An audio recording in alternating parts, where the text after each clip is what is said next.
sabuwar masaburbuɗar fassara daga kamfanin Sultan a fim ɗin nan da ya ƙunshi taurari guda biyu a kafce ɗaya a kafta. A cikin shahararren fim ɗin nan mai suna Rara Gefe, cin zarafin al'umma,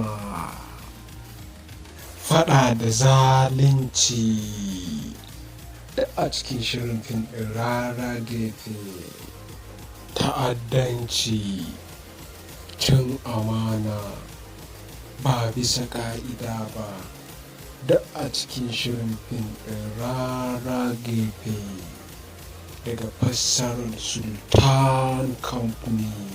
Jarumi Ramcharan a filin gwabzawa da abokan gaba, caskalan ya kai caskale, da a cikin shirin Rara Gefe fassarar Sultan Dub Studio.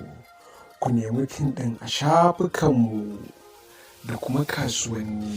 Gurɓatacciyar hukuma a cikin al'umma, yayin da ake zub da jini ita ma sai dai ta sa ido ta kallo.